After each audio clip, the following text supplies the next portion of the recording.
राजर्षी परशुराम, महर्षी परशुराम, ब्रह्मर्षी परशुराम यांच्यामध्ये जे गुण असायला हवे ते सगळे गुण ज्यांच्यामध्ये आहे अशा या परशुरामाबद्दल मला बोलायचं आहे. हे सगळे गुण ज्याच्यामध्ये आहे आणि या सगळ्या गुणांमुळे ज्यांना देवत्व प्राप्त झालेलं आहे अशा भगवान परशुरामाबद्दल मी आज बोलणार आहे. भगवान परशुराम म्हणजे एकमेव असे आहे की हे विष्णूचा अवतार, विष्णूचा 6वा अवतार आहे परशुराम म्हणजे. आणि चिरंजीवित्व आताच कोणासरांनी सांगितलं की सप्त चिरंजीव जे आहे त्यामध्ये भगवान परशुरामांचा म्हणजे जे अवतार पण आहे आणि त्यांना चिरंजीवित्व पण प्राप्त झालेलं आहे असे एकमेव म्हणजे भगवान परशुराम. आता चिरंजीवित्व म्हणजे काय? चिरंजीवित्व म्हणजे अमर नाही, अमरत्व फक्त देवांना मिळालेलं आहे. मग चिरंजीवित्व म्हणजे काय? आतापर्यंत झालेल्या 2-3 व्याख्यानामध्ये प्रवचनामध्ये काळाचा, देवतांचा काळ याविषयी चर्चा झाली. कालाने सांगितलं काहीतरी 30,000 वगैरे या संख्येमध्ये सांगितलं. हे चिरंजीवित्व म्हणजे काय आहे की ब्रह्माचा 1 दिवस, एक कल्प म्हणजे ब्रह्माचा 1 दिवस, 14 मन्वंतर म्हणजे 1 कल्प आणि 4 युग म्हणजे 4 युग म्हणजे 1 मन्वंतर. काय कालावधी आहे पहा, म्हणजे मन्वंतर, पहिल्यांदा युग, मन्वंतर आणि मग कल्प. ह्या कल्पापर्यंत, पूर्ण कल्पापर्यंत शक्यच नाहीये, पण जास्तीत जास्त काळ जो जगतो, जो आपलं जीवन कार्य करतो त्याला चिरंजीवित्व प्राप्त होतं. आणि हे असेच परशुराम, कारण थोडासा आपण त्यांचा जर इतिहास बघितला तर त्रेता युगामध्ये त्यांचा जन्म झालेला आहे आणि द्वापार युगामध्ये सुद्धा त्यांच्या कार्याचा उल्लेख आपल्याला आढळतो. म्हणजे तब्बल 2 युग त्यांचा उल्लेख इतिहासामध्ये आपल्याला आढळतो. परशुरामांच्या जीवन कार्याचा विचार केला असता बरोबर बघता आपल्याला त्यांच्या जीवन कार्याचे सरळ सरळ 2 टप्पे करता येतात. एका टप्प्यामध्ये दुष्टांचं निर्मूलन, असीम त्याग आणि अपरांताची निर्मिती हा तुमच्या जीवनाचा एक भाग. आणि दुसरा टप्पा म्हणजे त्यांनी गुरुच्या भूमिकेतून केलेलं मार्गदर्शन. कारण या पहिल्या टप्प्यामध्ये त्यांचं संपूर्ण जे कार्य, त्यांचं जे विकसित होतं, त्यांचं जे ध्येय होतं, त्यांचा अवतार ज्याच्यासाठी झालेला होता ते जास्तीत जास्त प्रमाणामध्ये पहिल्या टप्प्यात आटोपलेलं होतं. आणि त्यामुळे दुसरा जो टप्पा होता त्यांच्या जीवनाचा तो म्हणजे गुरुच्या भूमिकेतून त्यांनी केलेलं मार्गदर्शन. महर्षी जमदग्नी आणि माता रेणुका यांच्या पोटी रुद्रवान, सुषेण, वसु, विश्वावसु यांच्या पाठीवर वैशाख शुद्ध तृतीयेला पुनर्वसु नक्षत्रामध्ये मिथुन राशीमध्ये पुत्र रत्न जन्माला आले. अखिल विश्वाला रममाण करणारं असल्यामुळे नामकरण करण्यात आलं राम. आपण परशुराम म्हणून हे करतो, त्यांचं नाव आधीचं राम.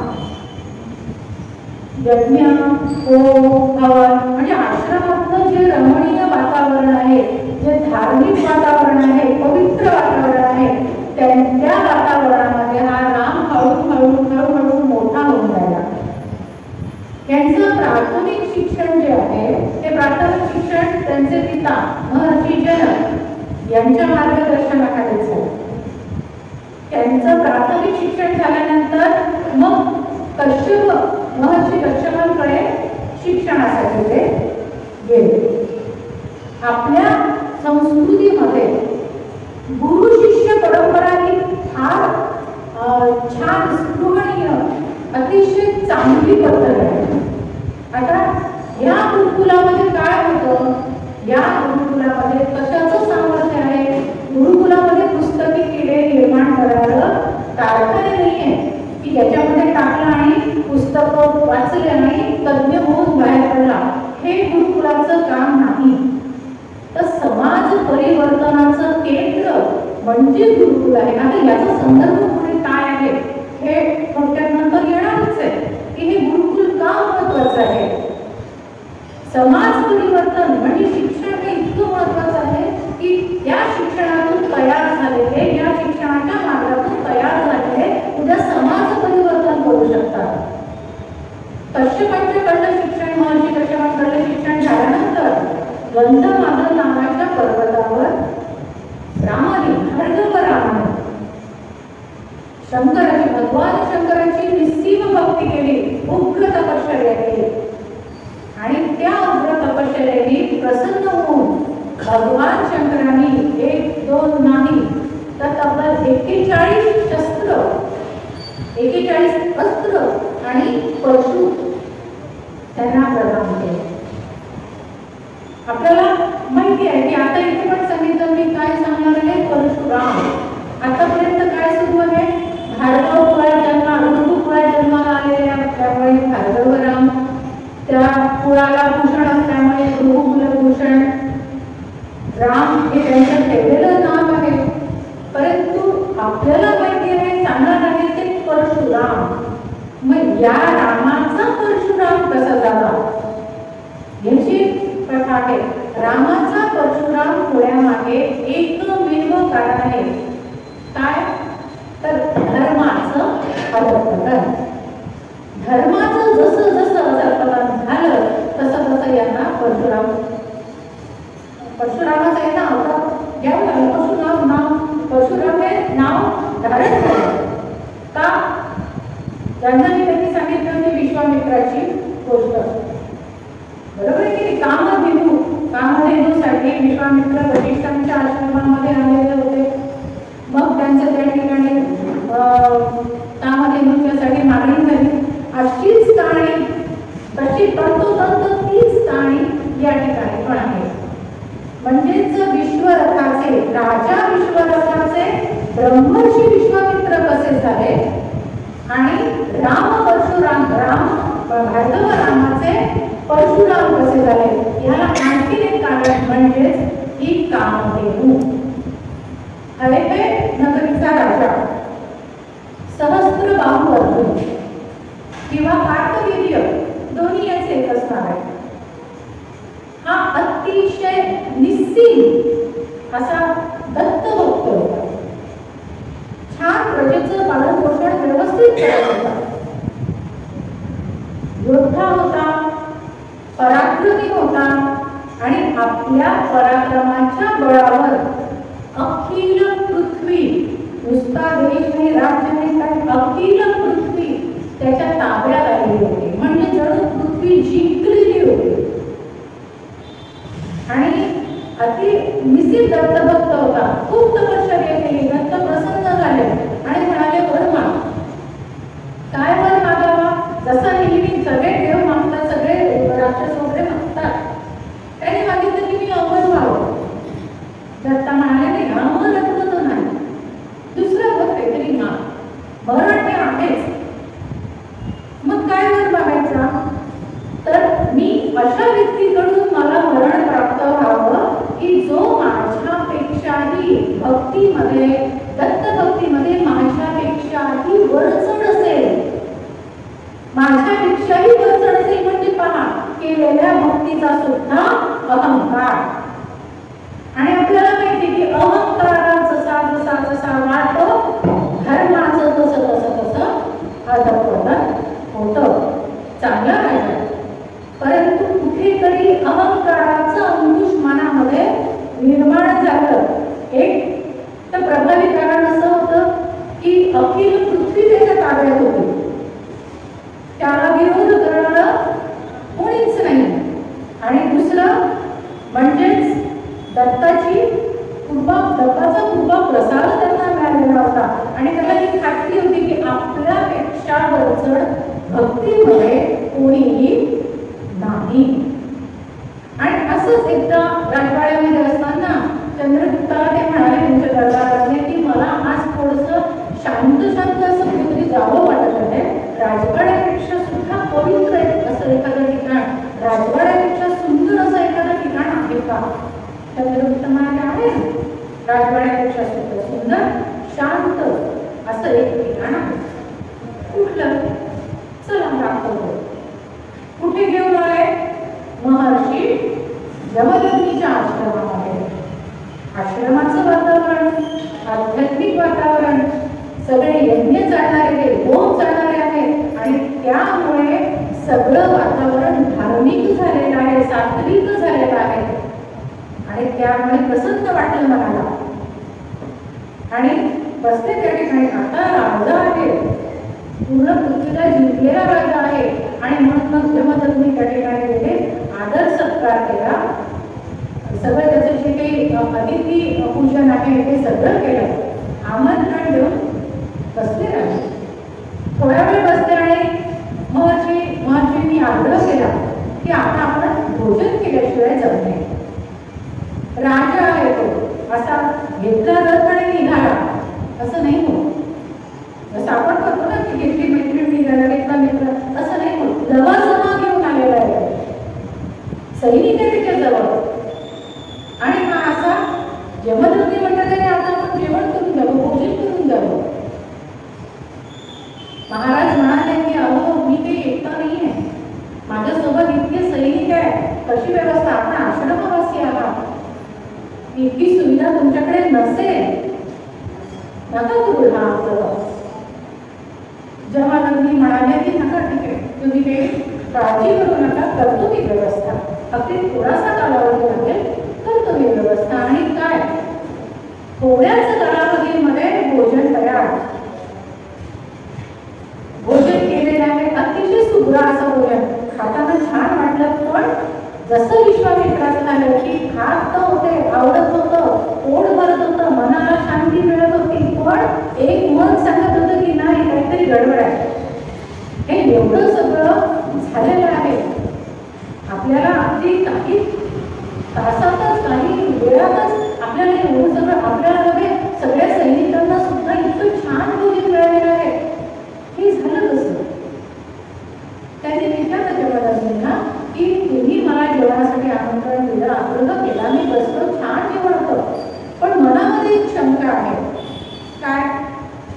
तुम्ही भोजन सगळे इतके सगळे, कुठे त्या भोजनाची गडबड नाही, भांड्यांचा आवाज नाही, भाज्या नाही की माणसं नाही, मग हे सगळं कसं झालं? पुन्हा तेच बसे वशिष्ठ निर्मळ मनाचे होते, सांगून दिलं पटकन. याची पण टॅक्स केलं. महर्षी जमदग्नी म्हणाले त्याचं काही नाही, आम्ही त्याच्यात काही नाही आहे, आमच्याकडे किती कामं देऊ पाहिजे. कामं देणं म्हणजे इच्छा पूर्ण करणारी गाय ती आहे आमच्याकडे आणि ते सगळं तिने केलं. झालं अर्धा काय झालेलं होतं, अधःपतन सुरू झालेलं होतं, अहंकार होताच मनामध्ये प्रश्न आला, शेवटी राजा आहे तो. मनामध्ये आलं की या आश्रमामध्ये कामं देण्याची काय आवश्यकता?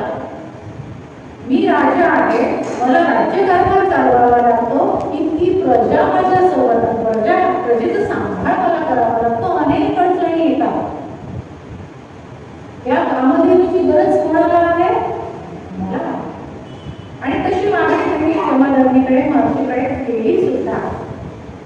महर्षींनी थोडा विरोध केला, शांत पद्धतीने त्यांनी विरोध केला, परंतु विरोधाला न जुमानता कामधेनू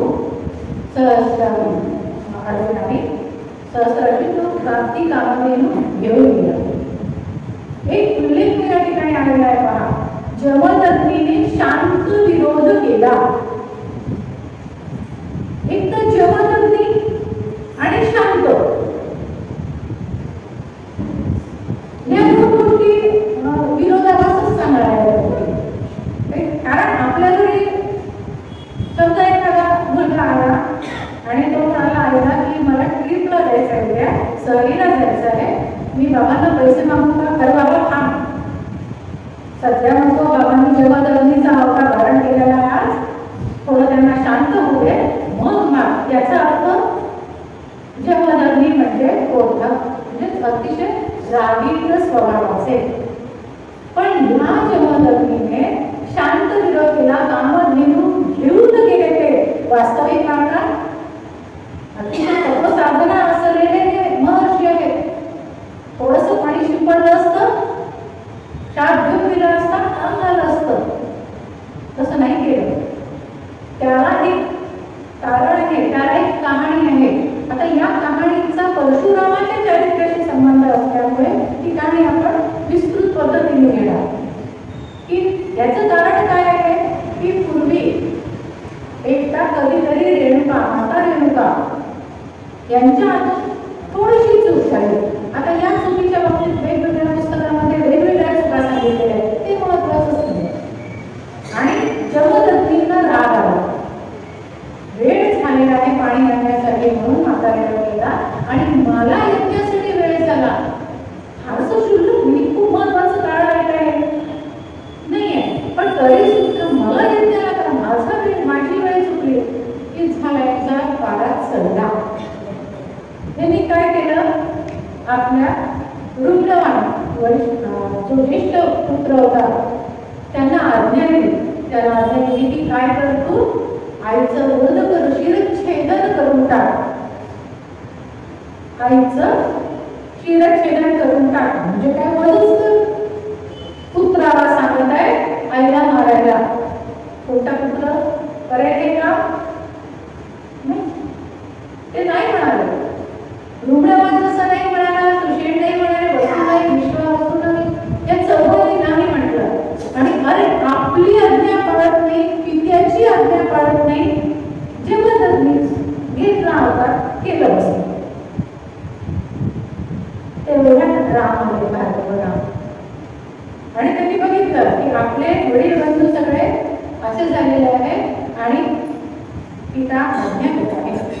जशी त्यांना दिली तशीच रामाला पण आज्ञा दिली की काय कर, तू तुझ्या आईला मार.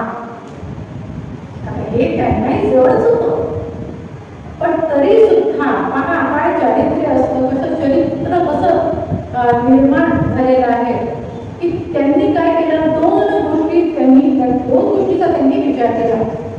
एक, आपण जर नाही म्हटलं, वडिलांना जर आपण नाही म्हटलं म्हणजे आज्ञा पाळली नाही, तर जी गत आपल्या भावांची झालेली आहे तीच आपली होणार. आता यामध्ये त्यांचं जीवनावर प्रेम होतं का? त्यांना पुढे काही संसार करायचा होता का? नाही, पण ती अवस्था त्यांना नको होती. दुसरी गोष्ट म्हणजे त्यांना हे माहिती होतं की आपल्या वडिलांच्या ठिकाणी अशी शक्ती आहे की जी शक्ती मृत व्यक्तीला पुनर्जीवित करू शकते. बस त्यांनी या दोन गोष्टींचा विचार केला की अरे आपण जर गेलो म्हणजे आपण जर नाही म्हटलं तर भस्म व्हायचं, आणि जर आपण भस्म झालो तर ज्याच्यासाठी आपला जन्म आहे ते काम होणार नाही. इथे सगळं संपून जाणार. हे अराजकता वगैरे ही काही नंतर निर्माण झालेली नाही आहे, ही आधीच होती. दुराचारी राजा हे आधीच होते आणि त्यांचं ध्येय ठरलेलं होतं भार्गवरामांचं की आपल्याला काय करायचं आहे, आपल्याला ह्या सगळ्या राजांपासून जे दुर्जन आहेत त्या सगळ्या राजांपासून पृथ्वीला मुक्त करायचं आहे. हे त्यांचं इप्सित होतं. आणि मग अशा पद्धतीने जर वडिलांची आज्ञा पाळली नसती, वडिलांनी तात्काळ भस्म करून टाकलं असतं आणि पुढचं जे कार्य आहे ते अर्धवट राहिलं असतं, जीवन कार्य त्यांचं अर्धवट राहिलं असतं. हा विचार त्यांनी केला आणि त्यांनी लागलीच आपल्या वडिलांची आज्ञा पाळली आणि शिरच्छेदन केलं. अरे चला, या 4 मुलांनी आपलं ऐकलं नाही, परंतु मुलांनी मात्र ऐकलं, सुखावले पिता. आणि त्याने म्हणाले की ठीक आहे, हरकत नाही, तू वर मागे प्रसन्न झालेला वर माग. काय वर मागितलं भार्गवरामांनी की जी मृत झालेली माझी माता आहे आणि जे माझे बंधू आहेत त्यांना काय करा, पुनर्जीवित करा. आणि दुसरं काय तर माझी पृथ्वीचा वध झालेला होता याची विस्मृती तिला आली. झालं. त्यांचं जे काम होतं ते अशा पद्धतीने त्यांनी त्याची आज्ञा पण पाळली आणि त्यांना जे अपेक्षित होतं ते सुद्धा त्यांनी केलेलं आहे. हे अशी ही कामधेनू कोणी दिलेली आहे? सहस्त्रार्जुनाने नेलेली आहे. आणि सहस्त्रार्जुनाने ही नेण्याबरोबर जिच्या भरोशावर आश्रमातलं सगळं काम चालत होतं ते आता बंद पडलं. कारण सगळं तूप आहे, दूध आहे, ते सगळं कोण देत होतं? हे कामधेनूच्या भरोशावर आश्रम चालत होता आणि आता ती कामधेनू राजाने नेलेली होती. आता काय? मग हे सगळे म्हणजे क्षत्रिय असेल, महर्षी कश्यप होतील, हे सगळे एकत्र आले, सभा झाली आणि त्यांनी ठरवलं की आपल्याला काय करायचं आता? तर आता आपण राजदरबारी जायचं, त्या कार्तवीर्याला समजावून सांगायचं आणि आपली कामधेनू परत आणायची. मातेने मरणाआधी म्हणजे देह ठेवण्याच्या आधी परशुरामांना एक आज्ञा केली, कुरु निक्षत्रिया नाही. काय कर? पृथ्वी निक्षत्रिय कर. हाच आपला महत्वाचा विषय आहे. कारण आतापर्यंत अनेकांचे जे नव्हते हे परशुराम सांगत आहेत. एक तर मातेचा वध झाला, 21 वेळा क्षत्रिय पृथ्वीवर असं कुठे येणार आहे? परशुराम आहे, अर्ध्यावर आलाय परशुराम, पण अजूनही क्षत्रिय पृथ्वीवर असं आलंच नाही. बहुतेक ते दुसरा परशुराम असेल. मातेने काय आज्ञा दिलेली आहे की कुरु निक्षत्रिय. आता या ओळीचा, या वाक्याचा मराठीचा अर्थ घ्यायचा झाला तर काय होईल की पृथ्वी काय करतो? म्हणजे पृथ्वी, कुरु म्हणजे कर आणि निक्षत्रिय म्हणजे क्षत्रिय कर. हा झाला सरळ सरळ मराठीचा अर्थ. याचा संस्कृताचा अर्थ काय आहे की मातेने अशी आज्ञा कशी दिली? कुरु म्हणजे कर. आपल्याला एक मराठीचा शब्द आहे निर्मळ, हा शब्द माहिती आहे. निर्मल हा संस्कृताचा शब्द. काय अर्थ आहे त्याचा? है ना, मन निर्मळ असतं. निर्गता मनः यस्मात्, ज्याच्यातून मन निघून गेलेला आहे असा तो निर्मळ. तोच अर्थ आपण इथे घ्यायचा आहे. निनी नंतर विसर्ग आहे. निर्मळ या शब्दामध्ये जर संस्कृत अर्थ केला तर निनी नंतर चा विसर्ग होतो. बरोबर? म्हणजे काय? काय आज्ञा केलेली आहे की ज्यांच्या ठिकाणाहून, ज्या राजांच्या, ज्या क्षत्रियांच्या मधून त्यांचं क्षत्रियत्व निघून गेलेलं आहे, ज्यांच्या ठिकाणी क्षत्रतेज नाही, अशा राजांचा तू वध कर. अशा राजांना निर्वंश कर. आम्ही सरळ सरळ घेतो, पृथ्वी निक्षत्रिय कर. तर 21 एकविंशती हा शब्द तिच्या आज्ञेत नाही. 21 एकविंशती म्हणजे 21. मग 21 काय? तर मग कोणी सांगतं माता रेणुकेने 21 वेळा विवाह केला, कोणी सांगतं जगदग्नीवर 21 वेळा वार केले गेले. 21 वेळा युद्ध केलेलं आहे.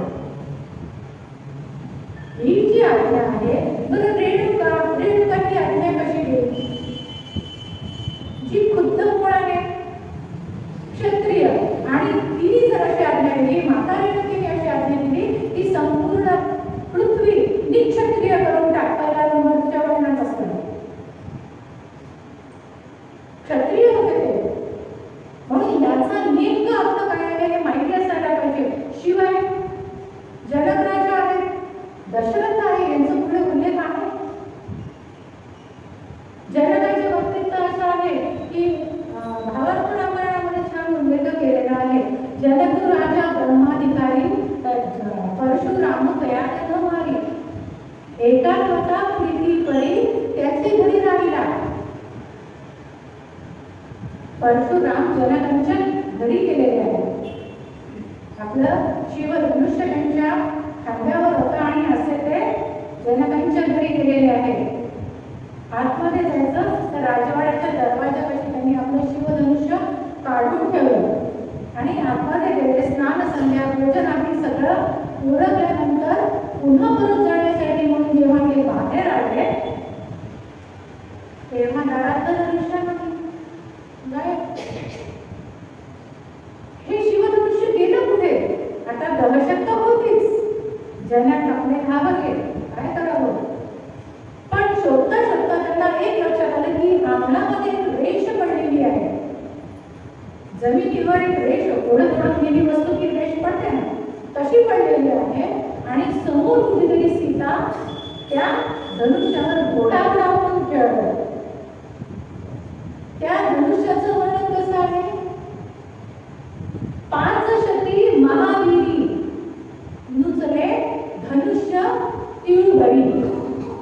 काय ते धनुष्य आहे की 500 लोक जरी आले, 500 लोकांनी जरी ते पुढे अतिशयोक्ती असेल पण 500 लोकांनी जरी तो उचलला तरी तो धनुष्य उचलल्या जाणार नव्हता.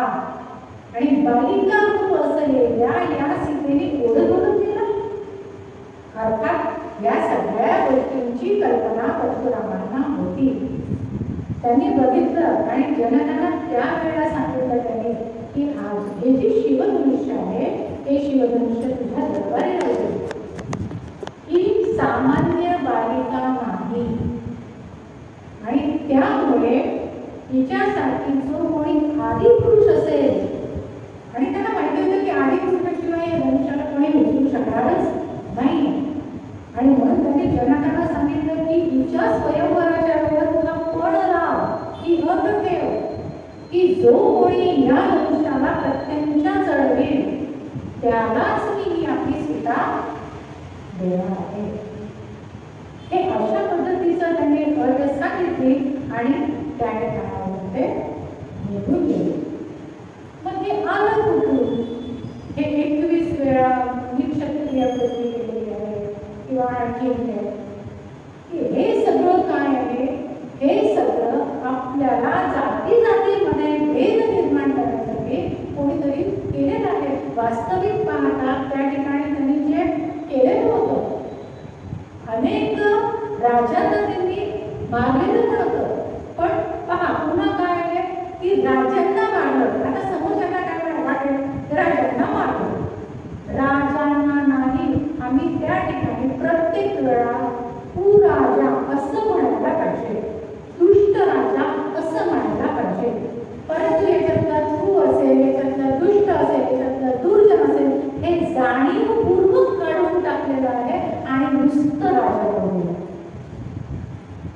म्हणजे माझ्या मनामध्ये काय येणार आहे की राजकीयाने काय केलेलं आहे? त्यांनी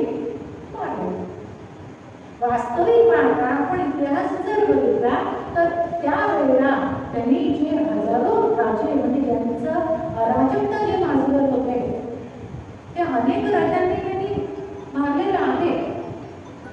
परंतु अनेक राजांचे उत्तर हिंदुस्थानाकडे तर अनेक राजे यांना आपलं आराध्य दैवत मानत होते, म्हणजे समर्थन होतं.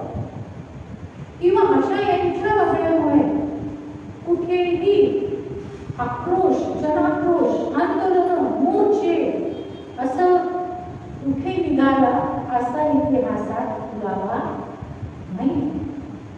म्हणजे जे होत आहे हे कशासाठी आहे? हे केवळ आणि केवळ लोक कल्याणासाठी आहे असं राजांना माहिती होतं. म्हणजे जे दुराचारी होते त्यांचा काही लोकांना जे सदाचारी आहेत त्यांना त्रास होणारच आहे. आणि त्यामुळे आपल्यासाठी कोणीतरी काय करत आहे मग त्यांना आपण पाठिंबा तर देऊ शकतो. असा अनेक खूप मोठा पाठिंबा त्यावेळेला त्यांना मिळालेला पण आहे. पण हा जाणीवपूर्वक काय केला जातो? टाळला जातो. तो समोरच येऊ देत नाही. छत्रसाल नावाचा जो राजा आहे की बाजीरावांनी त्यांना मदत केली, ते जेव्हा मदत केली तेव्हा बाजीरावांच्या बद्दल ते काय म्हणतात आहे? द्वेषित उपजे ब्राह्मणा भृगु और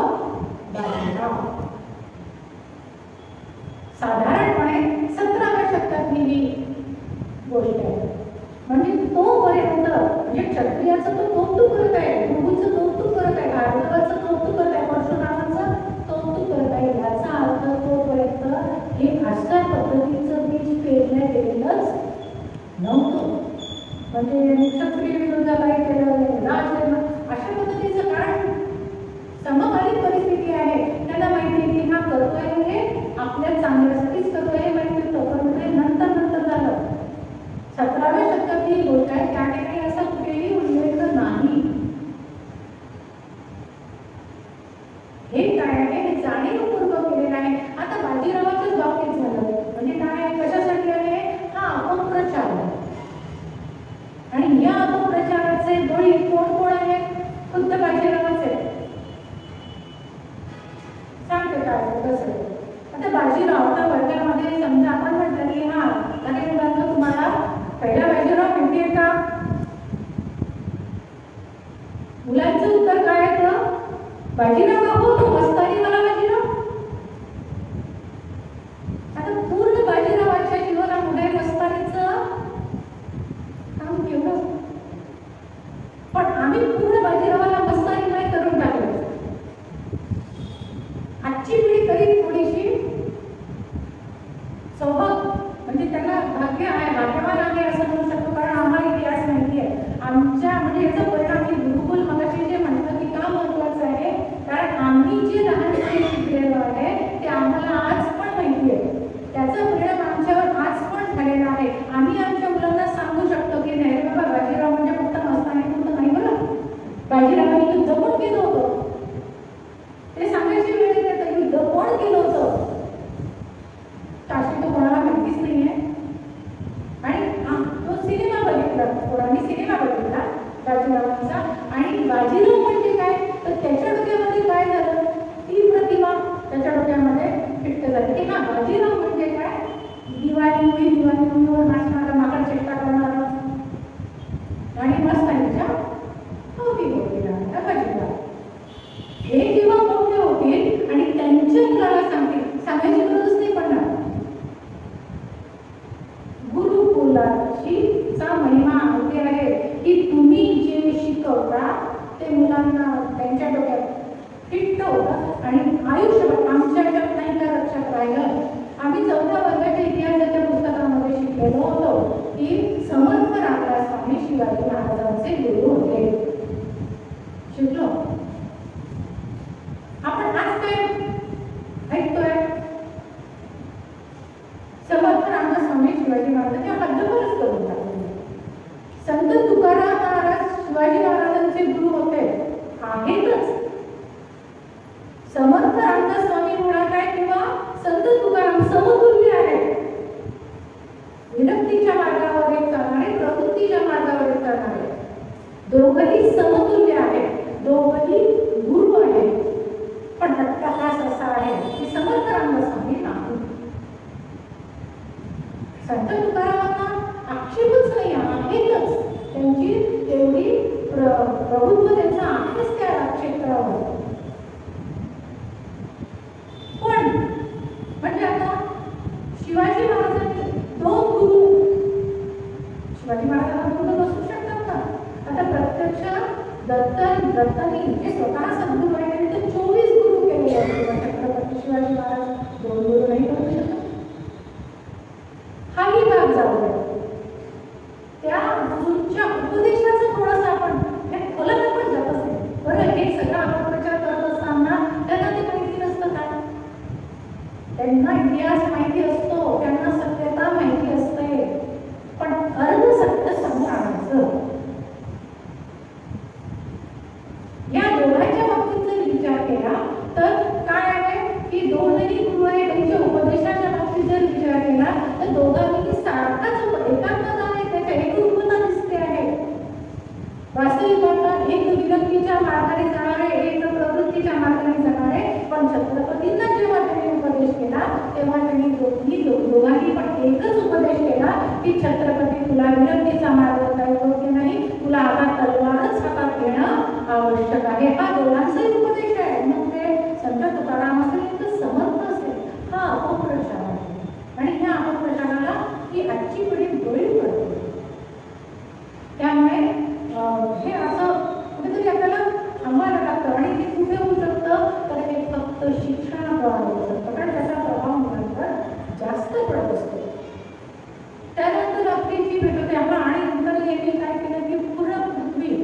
असे अनेक जे दुराचारी राजा होते, वारंवार सांगितलं पाहिजे की त्यांनी कोणत्या क्षत्रियांचा नाश केलेला आहे, तर जे दुराचारी होते, जे आपल्या सत्तेचा, आपल्या प्रभुत्वाचा, आपल्या प्रभावाचा गैरफायदा घेत होते, त्या राजांचा यांनी निर्धारण केलेलं आहे. समर्थ तर म्हणतात की ज्या वेळेला समाजावर संकट येतं, ज्या वेळेला अन्याय होतो, त्यावेळेला परशुरामाची आठवण आपण केलीच पाहिजे, त्यांचं स्मरण आपण केलं पाहिजे असं समर्थ म्हणतात. वाल्मिकींनी सुद्धा यांचं परशुरामाचं वर्णन करत असताना क्षत्रिय विवर्धन अशा ऐवजी कुराज विवर्धन अशा पद्धतीचं विशेषण परशुरामाच्या बाबतीत वापरलेलं आहे. हळूहळू त्यांचं प्रसिद्धी वाढायला लागली की नाही बाबा परशुराम समोर असेल तर आपल्याला वाईट वागून चालणार नाही, असं सगळ्या राज्यांमध्ये हळूहळू व्हायला लागलं. आपण वर्गामध्ये गेलेलं असताना वर्ग जर गोंधळ करत असेल तर शिक्षक ते प्रत्येक मुलाला शिक्षा नाही करत. काय करतं, समोरच्या 2 मुलांना चाकरी मारली की आपोआप वर्ग शांत होतो. प्रत्येकाला शिक्षा करण्याची गरजच नाही पडत. दोघांना केले की तिसरा आपोआप पाहून घाबरतो आणि शांत होतो. आणि हेच नेमकं झालं, प्रत्येक राजाला मारण्याचं गरजच नाही पडत. हळूहळू याच्या मार्गाने सगळे राजे घ्यायला लागले. आणि अशा याच्यामध्ये त्यांनी संपूर्ण पृथ्वी ही सगळ्या सद्वर्तनावर सदाचारी लोक निर्माण होतील, सदाचारी राजे येतील अशांच्याकडे सुपूर्द केली आणि संपूर्ण पृथ्वी जिंकली वेगळ्या अर्थाने. आणि काय केलं, आता सगळी पृथ्वी, संपूर्ण पृथ्वी सगळी गोष्ट नाही आहे. एवढे सगळे राजे माझ्या अधिपत्याखाली आलेले आहे, सत्ता माझी इतकी स्थापन झाली. कोणी असतं तर राजा झाला असता छान पद्धतीने, क्षत्रिय धर्म तर होतेच, सगळे गुण तर होतेच. पण नाही, परशुरामाने काय केलं, परशुरामाने दुसऱ्या क्षणाला ही संपूर्ण जिंकलेली पृथ्वी महर्षी कश्यपांच्या पायी समर्पित केली, दान देऊन टाकलं. आणि हे दान एका ब्रह्माने दुसऱ्या ब्रह्माला दिलं. जगातलं सगळ्यात मोठं दान आहे, सोपं गोष्ट नाही एवढं मोठं दान, इतकी हातात आलेली सत्ता सोडतं का कोणी, दान देऊन टाकले. आणि दान दिल्यानंतर मग कश्यप म्हणाले तर बाबा दान दिलं तू, आता मात्र तुला पृथ्वीवर राहता नाही येणार. मग आता काय करायचं, पृथ्वीवर तर राहता येणार नाही. त्यांना एक थोडीशी सुटी दिली की काय दिवसभर मी पृथ्वीवर राहू शकते, काळाकाळानं मी दिली आहे बरं का, पृथ्वीवर राहू शकते, रात्री मात्र तुला पृथ्वीवर राहता येणार नाही. आणि म्हणून मग परशुरामांनी काय केलं की पश्चिमेला जो समुद्र होता त्या 400 योजने समोर टाकला. आता समोर टाकला म्हणजे नुसतं सांगण्यासाठी, त्या ठिकाणी पहाड होते, ते पहाड पडले वगैरे करून एक पृथ्वी निर्माण, एक जमीन निर्माण केली आणि त्या ठिकाणी आपलं वास्तव्य तयार केलं. त्याही ठिकाणी ते शांत नाही बसले. आता आपल्याला लक्षात येईल की हा जो त्याग आहे, या त्याग आता त्यांनी जर आपल्या सत्तेसाठी, आपल्याला राज्य करण्यासाठी करायचं असतं तर ते राज्य झालं असते. परंतु या त्यागावरून त्यांच्या कामाची जी काही निर्मत आहे किंवा त्यांचा जो उद्देश आहे, केवळ आणि केवळ लोककल्याण हा त्या ठिकाणी निश्चित होतो किंवा त्याच्यावर आपण शिक्कामोर्तब करू शकतो. जी आपल्या मनातली शंका आहे ती दूर होऊ शकते. अपराधाची निर्मिती त्यांनी केली आणि त्यावरही 4ही वर्णातले लोक जे दीन आहे, दुबळे आहे, खाण्याची सोय नाही आहे, लाचार आहे, असे लोक त्यांनी त्या ठिकाणी अशा लोकांना त्या ठिकाणी आश्रय दिला आणि आपल्या कर्मानेच आपल्या उपजीविका करायची अशा पद्धतीची शिकवण म्हणजे शेती करण्याची शिकवण त्यांनी त्या ठिकाणी त्यांना दिली. शेती व्यवसायाचा सुद्धा विकास त्यांनी त्या ठिकाणी केलेला आहे. अशी अपराधाची निर्मिती केलेली आहे. मुस्लिमांनी मोठा त्याग केलेला आहे. त्यानंतर आपली भेट होते ती राम जेव्हा स्वयंवरावरून परत चालले होते त्यावेळेला छान पद्धतीने सीताराम दशरथ आणि सगळी अयोध्या नगरी जी विवाहासाठी आलेली होती ती चाललेली आहे परत अयोध्येला. आणि अर्ध्या रस्त्यात आल्यानंतर तो जो प्रत्यंच्या जोडी आणि तो शिवधनुष्य ते तुटलेला आहे आणि त्याचा जो टणत्कार झालेला आहे तो टणत्कार महेंद्र पर्वतावर असलेल्या परशुरामांना ऐकू गेला आणि त्यांना वेगळं सांगण्याची गरजच नव्हती. त्यांना लक्षात आले की हा आता स्वयंवर झालेले आहे आणि ते तिकडून आले आणि तिकडून घरात निघालेली आहे. हा भाग असा आहे की या ठिकाणी दोन अवतार परमेश्वराचे विष्णूचे दोन अवतार समोरासमोर आलेले आहेत. एक म्हणजे भार्गवराम आणि दुसरे म्हणजे दाशरथीराम.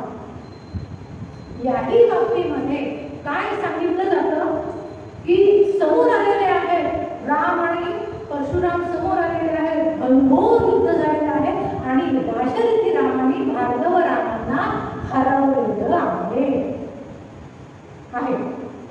हरवलेलं आहे. पण यांनी हरवण्यापेक्षा रामाने त्यांना जिंकून घेतलेलं आहे. हृदय असं रामलक्ष्मणाची ओळ आहे. हृदय जिंकून घेतलेला आहे म्हणजे त्यांचा पराजय झालेला आहे. वाल्मिकी रामायणामध्ये तर असा उल्लेख आहे की यांचं दोघांचं मधुर वाणीमध्ये संभाषण झालेलं आहे.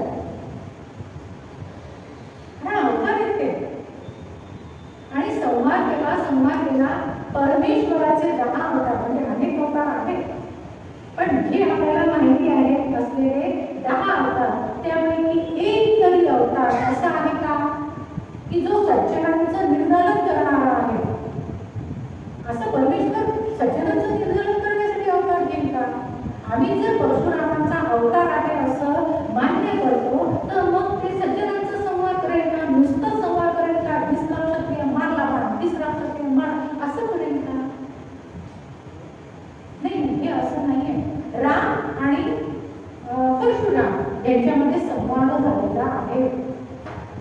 दोघांनी एकमेकांना ओळखलेलं आहे आणि त्या ठिकाणी आपल्या वडिलांनी आपल्याला दिलेलं वैष्णव धनुष्य हे परशुरामांनी रामांना दिलेलं आहे. धर्माचरण तुझे माता लोक पाळणा तुआ कीजे. अब तुम्हारे हवाले वतन साथी. काय आहे की आतापर्यंत धर्माचं रक्षण मी केलेलं आहे पण आता मला खात्री झालेली आहे की आता धर्माचं रक्षण करण्यासाठी तू समर्थ आहेस. आणि हा हे धनुष्य आणि लाव बाण. घेतलं धनुष्य आणि लावला बाण. राम म्हणाले की हा रामबाण आहे, एकदा लागला की तो उतरणार नाही. मारू कुठे सांगा? तुम्हाला मारू शकत नाही कारण तुम्ही विश्वामित्राचे नातेवाईक आहात आणि विश्वामित्र माझे गुरु आहे. पुढे मारू तुम्ही तुमच्या तपश्चर्येने जी केलेली जे पुण्य अर्जित आहे त्याच्यावर मारू की तात्काळ येण्या जाण्याची तुमची जी काय म्हणतात शक्ती आहे त्याला मारू? कुठे मारू सांगा? परशुराम म्हणाले की जाण्याची गतीला नको वाटते बाबा कारण पृथ्वीवर फक्त दिवसभर राहण्याची मुभा मला आहे. रात्री मला पर्वतावर जावं लागतं त्याच्यामुळे ती माझी शक्ती राहू दे. मग कशाला मार? तर माझ्या पूर्ण जे आयुष्यभराची जी तपश्चर्या आहे आणि त्या तपश्चर्येने मी जे पुण्य अर्जित केलेलं आहे की ज्या पुण्यामुळे मी स्वर्गामध्ये जाऊ शकतो तो स्वर्गारोहणाचा मार्ग तू खंडित कर. सोपं आहे. रोज देवळात जातो, एक फुल वाहतो, मिळालं तर फुल वाहतो, नाही तर नुसता नमस्कार करतो. मुलाला कमी मार्ग मिळालं तर त्याच देवाला जाऊन म्हणतो अरे रोज येतो दिलं मी. वर्षभरात एक फुल. आयुष्यभराची तपश्चर्या काय केलेली आहे? पणाला लावून टाकलेली आहे. रामाने बाण मारला ते पुन्हा आपले महेंद्र पर्वतावर तपश्चर्या करण्यासाठी निघून गेलेले आहे. त्याच्या आधी ज्या वेळेला संपूर्ण पृथ्वी त्यांच्या अधिपत्याखाली आलेली होती, कश्यपांना त्यांनी संपूर्ण पृथ्वीचा दान दिलेलं होतं, त्याच वेळेला इंद्र आणि कश्यपांच्या महर्षी कश्यपांच्या समोर शस्त्र त्यागाची प्रतिज्ञा. कशी? तर जोपर्यंत कोणी अन्याय करत नाही तोपर्यंत मी शस्त्र त्याग म्हणजे तोपर्यंत मी शस्त्र उचलणार नाही अशी प्रतिज्ञा परशुरामांनी केलेली होती. त्याच्यामुळे रामाचं आणि याचं युद्ध होण्याचा प्रश्नच येत नाही. आणि एकमेव असलेलं वैष्णव धनुष्य रामाकडे दिलेलं, कसे युद्ध करणार आहे? रामाने त्यांना जिंकलेलं होतं, हृदयाने जिंकलेलं होतं.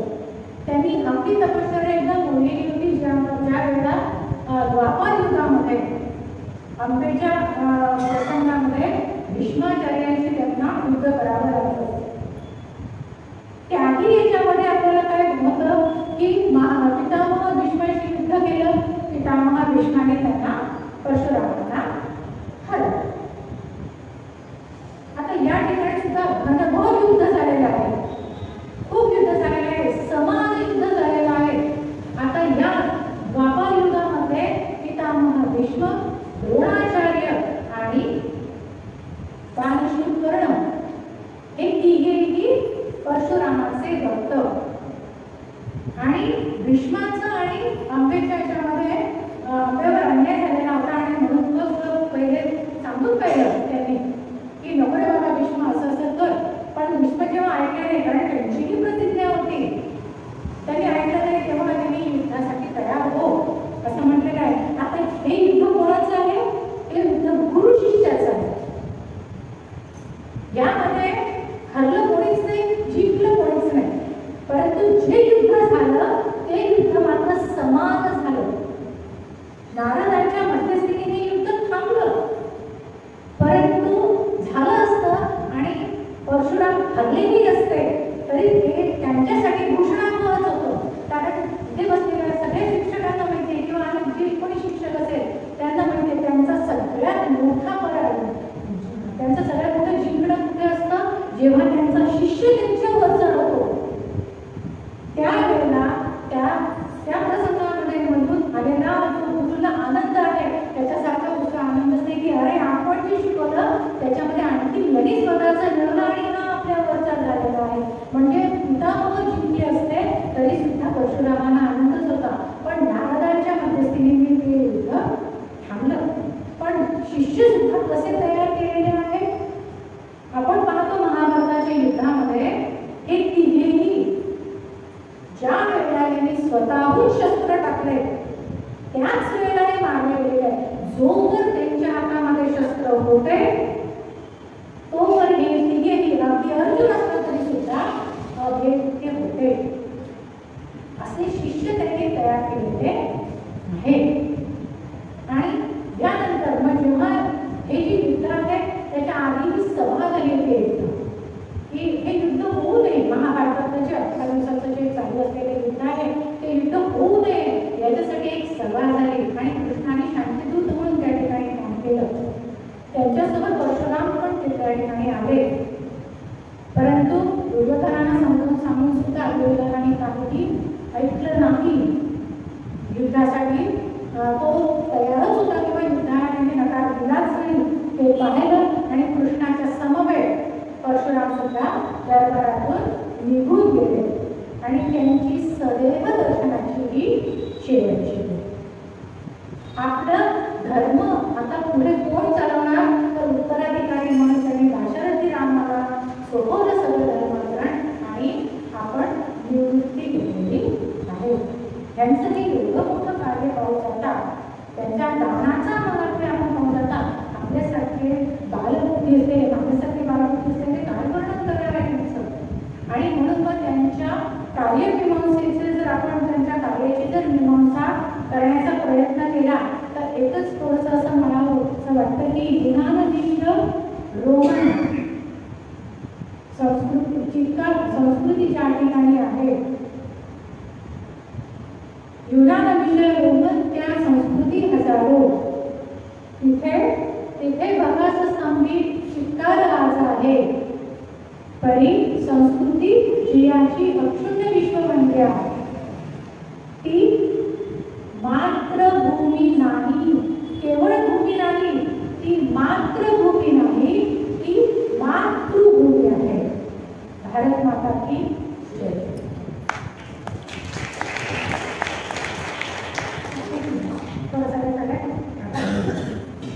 या ठिकाणी बालाजी व्याख्यानमाला समितीने मला हे वर्ल्ड एक्ससाठी योग्य समजलं, योग्य नाही म्हणणार की संधी दिली. आता योग्य होतं की नाही होतं हे पुढच्या वर्षी समजेल. जी संधी दिली त्याबद्दल मी खूप खूप आभारी असते. आणि वास्तविक पाहता माझ्या या आजच्या प्रवचनामध्ये एक माता रेणुका सोडणीतच तरी पात्र नव्हतं. त्यामुळे रंजकता आणणे हे फार मोठं कसं होतं. पण आपण सगळ्यांनी अतिशय शांत पद्धतीने ऐकून घेतल्यानंतर आपल्या सगळ्यांचे सुद्धा आभार मानते आणि थांबते.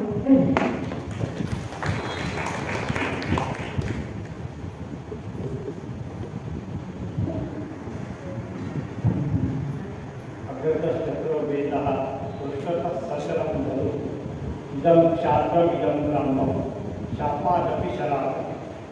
योगीरामानं वर्णन करतात की समोर 4 वेद आहेत आणि मागे धनुष्यबाण आहे. वेळ पडली तर धनुष्यबाणही चालवता येतो आणि वेळ पडली तर शापाही घेता येतो. असा अद्वितीय व्यक्तिमत्व आणि 21 वेळा क्षत्रिय संवाद केला हा उल्लेख आलेलाच आहे. तर 21 वेळा क्षत्रिय संवाद होऊ शकतो का? पहिल्यांदा क्षत्रिय संवाद झाला, आता क्षत्रिय उल्लेख आहे. दुसऱ्यांदा काय क्षत्रिय संवाद करणार आहे तर साहजिकपणे 21 वेळा क्षत्रिय संवाद आणि त्याला सुंदर विश्लेषण केलं की जे अन्यायी राजे होते, दुराचारी राजे होते केवळ आणि जे युद्धासाठी समोर आले त्यांचं केवळ धर्मस्थापनेसाठी निर्धारण केलेलं आहे. अतिशय सुंदर विवेचन सौभाग्यवती स्वामीताईंनी या ठिकाणी केलं. त्यांच्याबद्दल मंडळाच्या वतीने त्यांच्याप्रती कृतज्ञता व्यक्त करतो. उद्याचा विषय आहे महर्षी कश्यप आणि प्रवचनकार आहे डॉक्टर स्वानंद कुंड.